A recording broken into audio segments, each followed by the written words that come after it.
All right. Now for the fun stuff.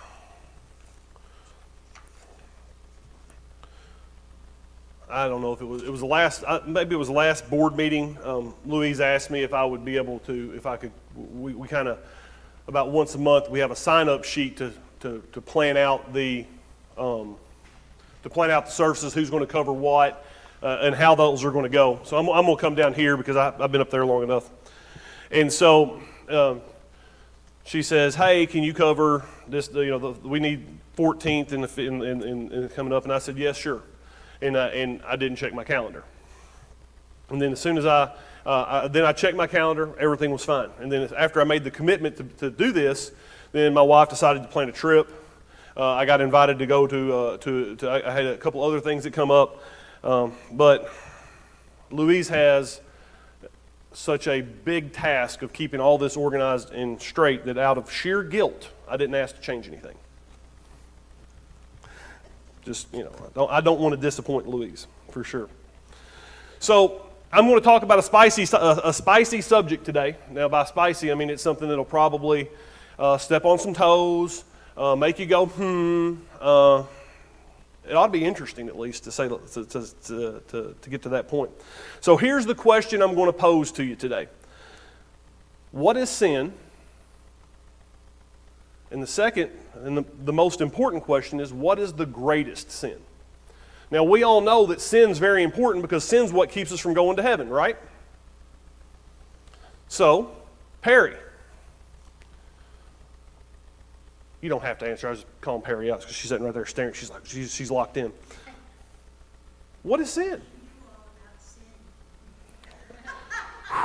I knew that was coming. Somebody had that there.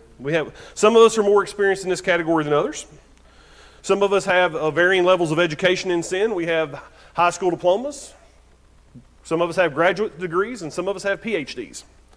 But that's okay. I would ask you for some examples, but that would make some people uncomfortable, which would be great. I think that's awesome. I always like it when it gets a little queasy in church. But just remember, if you want to give some examples, that confession is good for the soul. But before we get into all the examples of what sin could be, let me ask you this. I'm sorry, Matt. I'm moving around. I know. I was never a stand in the front of the class teacher. I taught more from the back than I did from the front.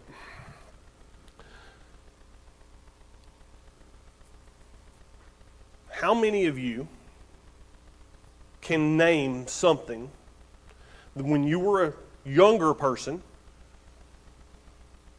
was teetotally off limits and was a sin and you shouldn't do it? And then as you've matured and you've grown, that perception or that idea has changed. Now, some people would say, oh, sin is sin and it doesn't change, but I disagree with that. A lot of times I'll say sin is circumstantial.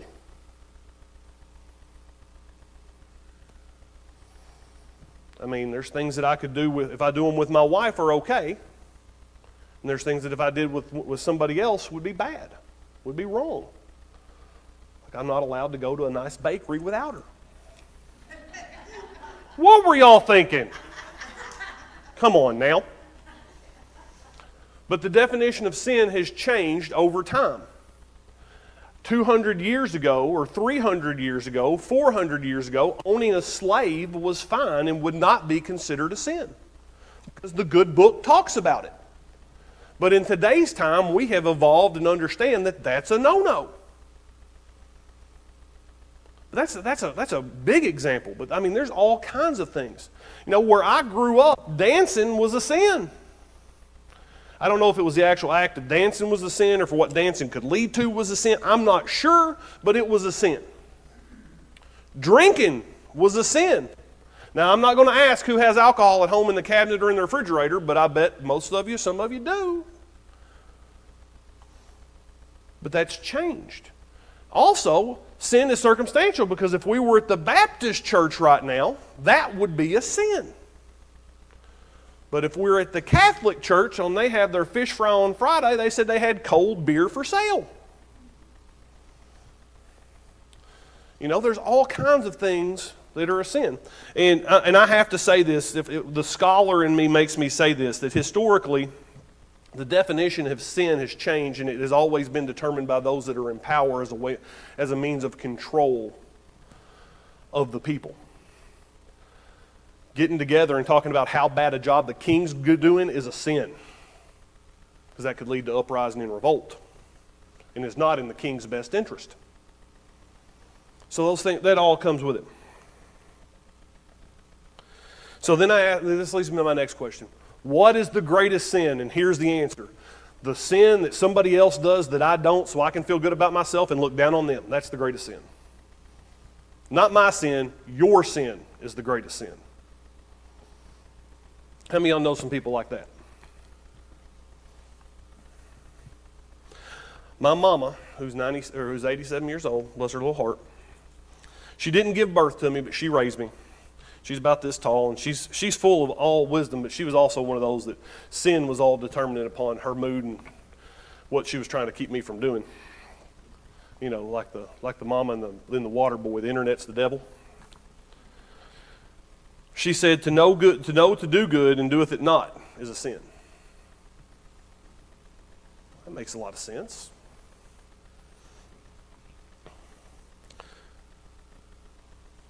So sin, you know, for a lot of us, sin's the stuff that we don't do.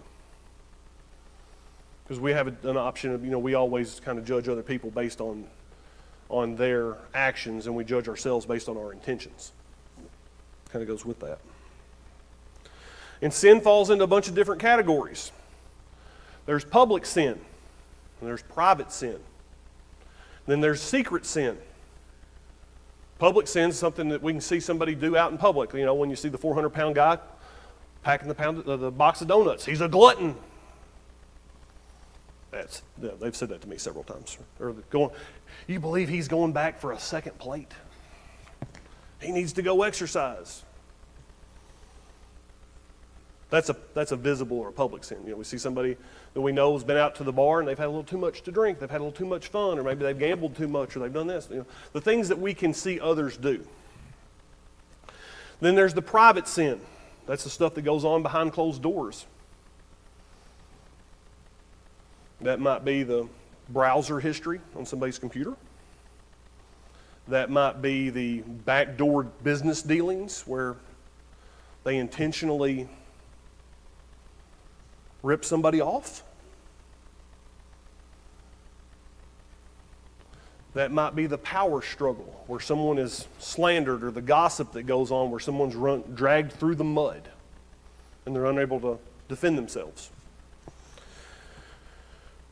And then there's the secret sin. Those are the things that are only in our heart that only us and God know about.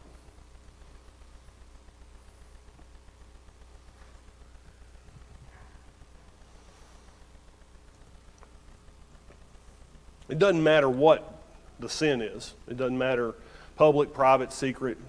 You know, there's some that will say that a public sin, it seems like public sins are the things that people really like a lot of your preachers and a lot of your hellfire and damnation churches, that's what they really like to rail upon. You know, whether it be the two guys that live down the street, or whether it be the lady that's having to make a personal choice. They rail on those things because they're visible and they can see. And you see, and it's a trap. And this experience comes from a young man that I know who is a pastor of a church a few miles from here. And he's the kind of guy that as a pastor, he feels it's necessary to openly carry a firearm and walk around to be big deal because he's got a gun on his hip. He is very politically motivated in his religious endeavors. I think that's a nice way to say that. I don't agree with it. But he's a hellfire and damnation. He gets up and he preaches on Sunday about sin. And what he does is he gives his congregation a false sense of security because he preaches and rails upon Leviticus says, and he picks a verse. And that's what they stand on. But yet they pick one and ignore all the others. Because I've seen him at Red Lobster. I've seen him playing with the skin of a dead pig. I've seen him working. You know, they always talk about remember the Sabbath and keep it holy, and he's preaching on the Sabbath. I mean, come on. You know, there's this all or nothing principle. You know, that's one of my things. It's either all or none. You can't pick and choose in a lot of principles. But he likes to get up here and he rails on that. And there's a lot of political motivation in what he does, and it makes his congregation feel good, gives them a false sense of security because they don't do that, but they know people who do, so they get a little bit of a superiority push. They get to feeling a little, proud of themselves because they're not like those sinners.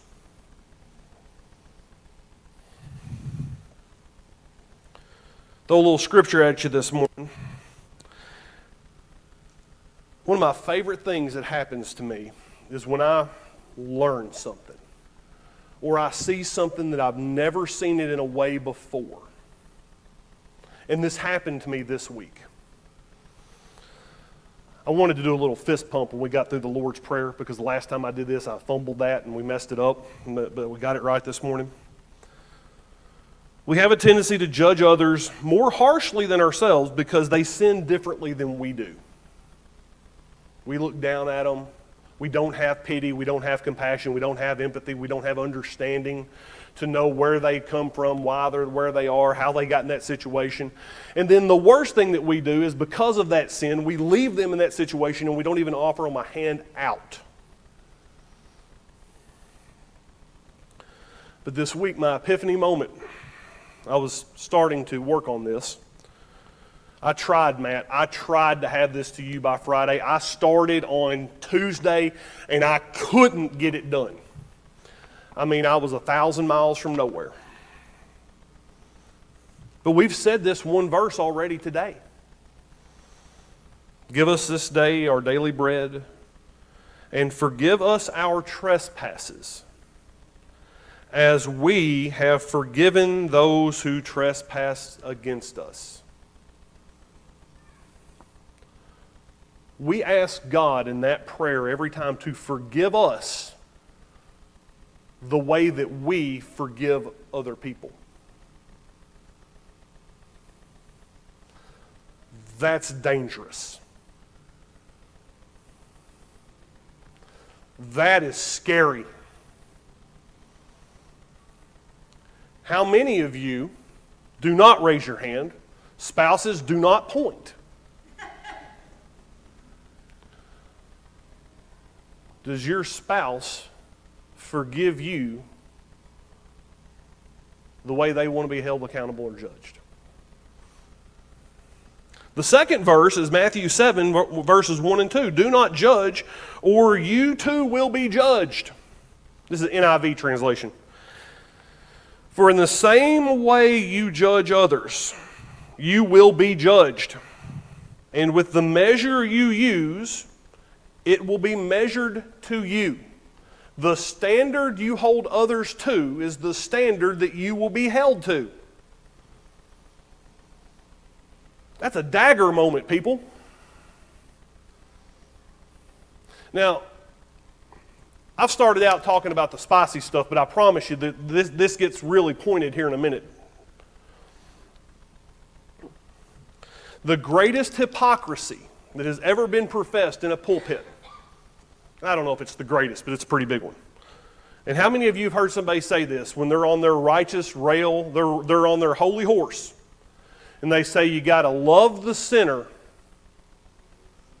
and hate the sin? That's pure hypocrisy. And the reason it's pure hypocrisy, and my skin crawls and my blood boils when I hear that, that can only be said by someone who is without sin. Because depending on which theological belief you have, we are born into this world into sin. So by definition, if we hate the sin, then we have to hate ourselves because we are sin. And you wonder why Christians, a bunch of Christians, really are some of the most miserable, unhappy people that you know. There is no joy in their life.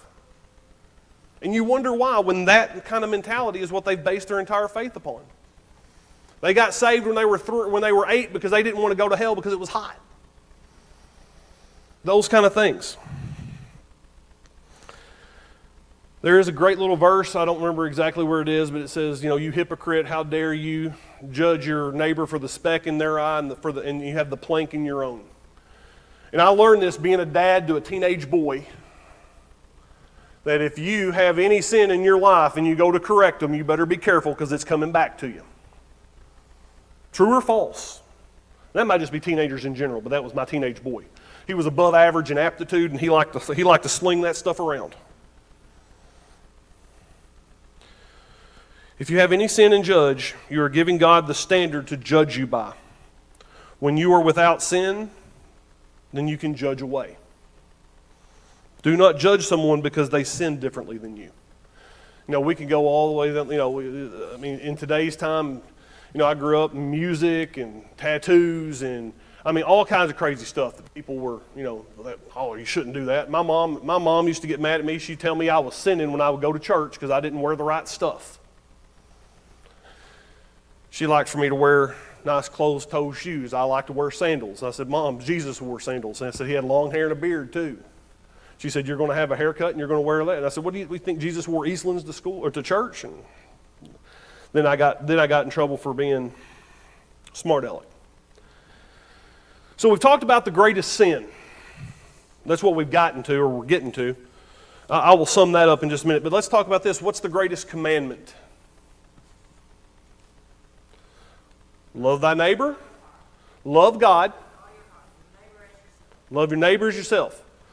We complicate Christianity because I'm an oversimplifier sometimes, but Jesus gave us 3 commandments. Love God, love people, teach them what I taught you. That's it. That's as simple as it gets. That's how Christianity grew to take over the world's largest part of the world, and they didn't even have a Bible to do it with.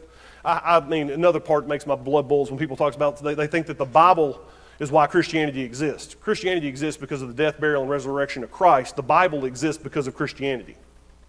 And some guys wanting to be able to flex on the Jewish people and say, we that's why they took the Old Testament and put it in there too.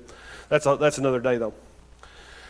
So Matthew 22, 34 through 40, the greatest commandment. Hearing that Jesus had silenced the Sadducees, 2 factions, are y'all familiar with Pharisees, Sadducees? Both of them part of the Sanhedrin, both of them factions that were divided, or let's just call them denominations that were divided in Judaism, primarily over what happened when you die. One group thought you just died, and the other group thought you went to Sheol and you hung out down there, and you could be in paradise or you could be in torment until the big judgment. So that was one of their big defining differences. So Jesus had done shut up the Sadducees, so the Pharisees got together and said, okay. Obviously, they couldn't learn from the mistakes of their counterparts. One of them, an expert in the law, tested him with this question. They're going to test the Son of God. Yeah, that really works out. Teacher, which is the greatest commandment in the law? Jesus thought about it for a little bit, and he said, all right. Jesus replied, love the Lord your God with all your heart and with all your soul and with all your mind. This is the first and the greatest commandment. And second is love your neighbor as yourself. All the law and the prophets hang on these 2 commandments. So Jesus took 600 laws that were based off the 10 commandments and then the religious protocols established in Exodus and Numbers and Leviticus and all those things that come along there. They had over 600 laws for daily life that they had to keep things simple.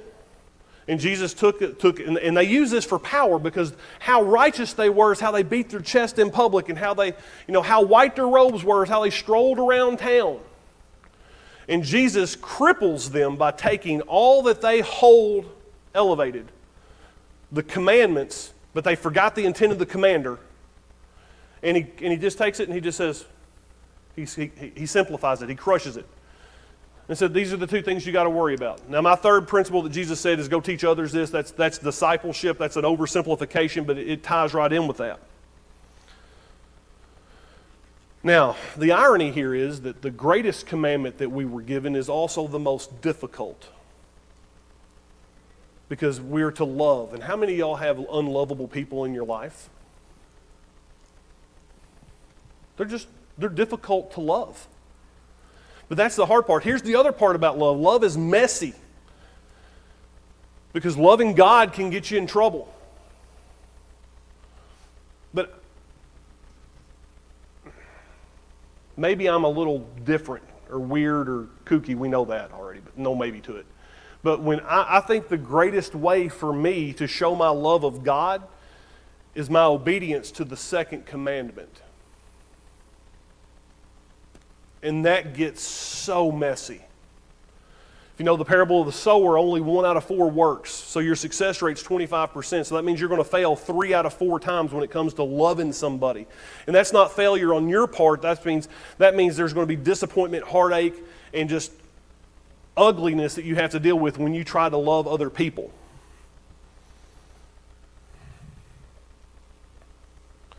So, going back to my first question is, what's the greatest sin?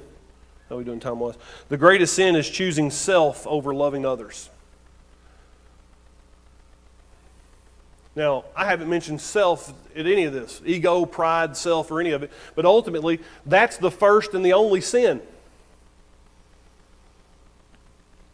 We know, we've heard that the first big issue in God's kingdom was when Lucifer decided that he could do it better and that he was greater than God, and his ego and his pride led to a rebellion and a fall and a split, and then, no telling how many times the earth had been destroyed and replenished and everything that goes into that. And there's a lot of really deep theology, some apocrypha and some stuff to get into deep on that.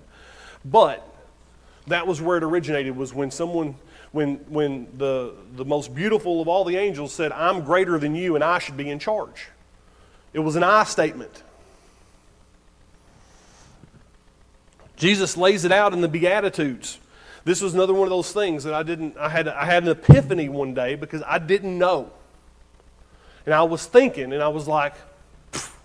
Now, was that God audibly speaking to me? No, no, there was no audible voice. Was that the Holy Spirit touching my heart and giving me revelation? I don't know, but this is what I took away from that. Blessed are the poor in spirit, for theirs is the kingdom of heaven. For 44 years, I had no idea what that really meant. Until I put that poor in spirit in terms, and I changed the word spirit to self or to ego. You change that word to humble. And then later on in the Beatitudes, you hear meek, you hear merciful, purity, pure in heart, peacemakers, and then he talks about those that are persecuted and for the sake of God. But what I didn't understand was, blessed are the poor in spirit. That means blessed are the humble, the lowly, the meek, those that don't put themselves above others. That's who goes to heaven. Because when you serve other people, that's loving other people. Jesus said, those who wants to be first will be last, and those that are last will be first. It was like, I had no clue. Now, y'all may have known that already. If you did, I commend you, but I didn't. That's why I'm talking about it this morning. I was like, wow, look what I learned. And so when we take that from that perspective, and we understand that the driving sin that separates us from God is it's me. It's me above others. That self, that ego, that pride, that's what drives our separation from God. That is the sin that separates us. And I was epiphany. And in my mind, the number one way that we show our love for God is how we love His children. And how we love the unlovable. And how we do that. So we have the Beatitudes. Matthew chapter 5, verse 3 was the blessed and the poor in spirit. And I don't have the scripture for this, but we just covered it in Holy Week. Was the second time in that is we see the difference between pride, ego, and self. The best example we have is at the actual crucifixion. We have Jesus hanging in the middle, and there's a common misconception that it was two thieves. They didn't crucify people for thievery. They crucified people for crimes against the state, for being rebel rousers, for being terrorists, for being murderers. for capital crimes, not just stealing. That's that whole eye for the eye thing. That's why they lopped your hand off. And if they lopped your hand off for being a thief, they couldn't crucify you because that's how they, you all know how that works. But we have two people on the cross on either side of Jesus, and one mocks him, one is contentious, one denies that he is getting what he deserves. He's the victim. He is, and he's mocking Jesus and says, well, save yourself and save me too because I don't deserve this. That's a paraphrase. That's not the exact quote. And then the other guy, what's he say? First is he trashes the other guy and says, are you out of your mind? This guy's done nothing wrong, which we know we've done something wrong because they were probably in it together at the same time. That's how they're getting executed at the same time. And he says, this guy's done nothing wrong. We're getting what we deserve. He does not deserve this. And he looks to Jesus and he says, remember me. He acknowledged that there was a void in his life between him and God. He knew that his actions are what had caused that void. And he simply humbled himself enough to submit and say, remember me so that this void will be closed because I know where I'm going. I know what my eternity is very near. He humbled himself and accepted Christ's grace to close the gap. And in a nutshell of everything that we've been taught, all the things that we've sat in Sunday school about and all those things, that's the essence of it. Is as an individual, as a human, can we be low enough in spirit to recognize that in our life there is a separation between us and between our Creator because of the sin that's in our life. And then we accept the grace that Jesus offers to close that gap. We have to be low enough in spirit to do that. Because how many times do we know, I'm not asking to point anybody out or name anybody, but just think of them in your mind, the person that says, I'm going to heaven because I'm a good person, I do good things. And every statement they have is I, me, I did, we did, me, I did this, and this. Every one of us have a family member that's sitting back there that they did that one good deed 40 years ago, and they're counting on that when they go before, they go to heaven, that's going to be what gets them in. And that's the thing that goes with it. So we know about Jesus' love, his forgiveness, the saying the prayer, and the whole deal. But the true key to salvation and living as Christ it called us to do is very simple. It's love over self. I got a nice little diagram I made right here, a nice little picture. We have to be able to put love over self. Serve others, love others, put others first. When ego and self die, we then can be reborn in Christ so that then we can love as Christ called us to love.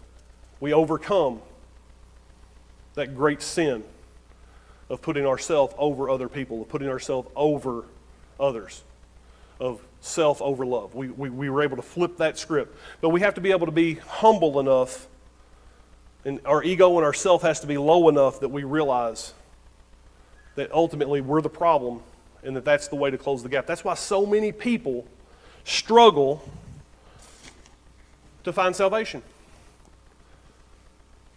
How can you think that you need forgiveness? Or how can you ask for forgiveness if you think you've done nothing wrong? And that is simply the greatest sin that separates more people from God than all of them combined, because they all come from this, is that inflated self. So when we get that in check, we close that gap, then we can then love others and serve others in a way. The last thing I'm going to say is, love your neighbor as yourself is what Jesus said. I like to take that word love and change it, just for a point of mental note, and change that word love to serve. Because it's easy to say I love. There's a lot of people out there that they believe in Jesus, but their action, their mouth says they believe. They're in church on Sunday, they do those things, but their actions say they don't. So we have our children time to come out. I'm a little over, I apologize, but I got carried away. I don't often show up with 3 pages of notes, but I did today. I know we're supposed to have another hymn, but I think that's a great thing to end on right there with the kids coming up and doing that. Does anybody have a word or anything before we're dismissed? Oh, we got snacks afterwards, and so let's have a quick prayer, and we'll get y'all dismissed.